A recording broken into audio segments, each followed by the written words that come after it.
James Wilson, a wealthy CEO and single dad, sends his daughter to the wrong school by mistake. There, she meets Miss Emily, a kind teacher who sees the pain behind his cold exterior. What begins as an embarrassing error soon becomes a chance at healing. And love. Before watching full video, comment below from where you watching. Also like and subscribe for more stories. James Wilson rubbed his tired eyes as he drove through the unfamiliar part of town. At 38, he had become one of the youngest CEOs in the tech industry, but success had come at a price. Since losing his wife Sarah to cancer 3 years ago, he had thrown himself into work, leaving little time for his 7-year-old daughter Lily. Today was different. His assistant had called in sick, and James had promised Lily he would take her to her first day at the new private school himself. Westmore Academy was supposed to be the best in the city, exclusive with small classes and excellent teachers.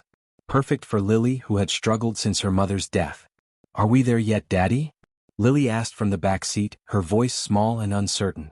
"Almost, sweetheart," James replied, following the GPS directions. He frowned at the neighborhood they were driving through. It wasn't what he expected for an elite private school. The buildings were old, the streets narrow. When they pulled up in front of Greenwood Elementary, James checked the address again. This couldn't be right. The building was old, with peeling paint and a small playground that had seen better days. "Is this my new school?" Lily asked, looking out the window curiously. James checked his phone again. The address matched what he'd entered. Had his assistant given him the wrong information before calling in sick? He looked at his watch, 8:45. He had a board meeting at 9:30 across town. "Wait here, sweetie," he said, getting out of the car to investigate. Inside, he found a woman in her late 20s arranging colorful paper flowers on a bulletin board. She turned, revealing warm brown eyes and a curious smile. "Can I help you?" she asked. "I'm looking for Westmore Academy," James said, already pulling out his phone to find the correct address. "Oh, that's across town," the woman replied. "About 15 minutes from here." James cursed under his breath. He'd never make it there and get to his meeting on time. "I'm Miss Emily Chin, by the way," the woman said, extending her hand. "James Wilson," he replied absently, shaking her hand while checking his calendar. "First day?" Emily asked, glancing toward the door where she could see Lily waiting in the car. "Yes, and now completely messed up," James said sharply. "I have a crucial board meeting in 45 minutes. Emily tilted her head thoughtfully. "You know, we have a wonderful school here too. Not as fancy as Westmore, but our teachers care deeply about our students. Your daughter could spend the day with us and we could get her properly enrolled tomorrow if you like it." James looked at her skeptically. This wasn't the plan. "Sometimes the best things happen when plans change," Emily said with a gentle smile. "I'm the second-grade teacher. I promise she'll be in good hands." Desperation won out. James nodded curtly, went out to get Lily, and hurriedly explained the situation. "So you're just leaving me here?" Lily asked, her voice trembling. "Just for today, sweetheart." "Miss Chin seems nice," James said, already checking his emails.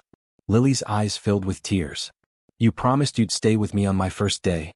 "Mom always stayed." James felt the familiar stab of guilt. "I know, but Daddy has an important meeting.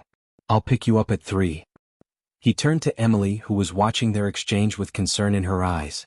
"She'll be fine," Emily assured him, though her tone had cooled. "We'll take good care of her." James nodded, gave Lily a quick kiss on the head and hurried back to his car. As he drove away, he glanced in the rearview mirror and saw Lily's small, slumped shoulders as Emily led her inside. The guilt followed him to his meeting, where he couldn't focus on the quarterly projections. All he could think about was the disappointment in Lily's eyes. After the meeting, James tried calling the school to check on Lily, but kept getting sent to voicemail. His frustration mounted with each failed attempt. By 3 o'clock, he was in a foul mood as he pulled up in front of Greenwood Elementary. Children streamed out of the building, laughing and chattering. James scanned the crowd for Lily but didn't see her. Panic rose in his chest as he got out of the car and pushed through the crowd. Inside, he found Lily sitting in Miss Chen's classroom, helping her water plants. "Daddy?" Lily called, her face lighting up in a way James hadn't seen in months. "Miss Emily has a classroom pet. It's a hamster named Peanut." "That's great," James said, relief mixing with irritation. "But we need to go. I tried calling all afternoon." Emily looked up from the plants. "Our phone system was down today. I was going to explain when you arrived." "You should have called my cell," James snapped. Emily's expression hardened. "I would have, but you left in such a hurry this morning, you forgot to give us your number." James felt his face grow hot. Let's go, Lily. But Miss Emily was going to show me how to make a special home for worms. It's called vermiculture. Another time, James said firmly. We need to arrange your proper enrollment at Westmore. Lily's face fell and she looked at Emily with longing. Do I have to go to the other school? I like it here. This was just for today, James said. Westmore is the best school in the city. Emily handed Lily her backpack. It was wonderful having you today, Lily. You're a very special girl. On the drive home, Lily chattered excitedly about her day, about Miss Emily's classroom library, about the science corner where they had looked at leaves under microscopes, about the songs they had sung. And Miss Emily said my drawing was the most creative she'd ever seen. Lily exclaimed, holding up a colorful picture. She put it on the wall of wonder. As they pulled into their driveway, James noticed an envelope taped to Lily's backpack. Inside was a note from Emily. Mr. Wilson, I apologize for the phone issue today. I understand your frustration. Lily is a remarkable child, intelligent, creative, and kind. However, I notice she seems anxious and withdrawn at times. When another child knocked over her tower of blocks, she immediately apologized, saying it was her fault for building it in the way. Children often apologize for things that aren't their fault when they feel responsible for adult unhappiness. I wonder if Lily might be carrying more than she should. Please consider what environment will nurture not just her mind but her heart. Emily Chin. James crumpled the note, furious. How dare this stranger presume to know his daughter? To criticize his parenting? He would make sure Lily was enrolled at Westmore tomorrow, and he would forget about Greenwood Elementary and its presumptuous teacher. That night, James worked late in his home office while Lily slept. His phone rang. It was Alan Porter, his COO and oldest friend. The board loved the proposal, Alan said. Your position is secure.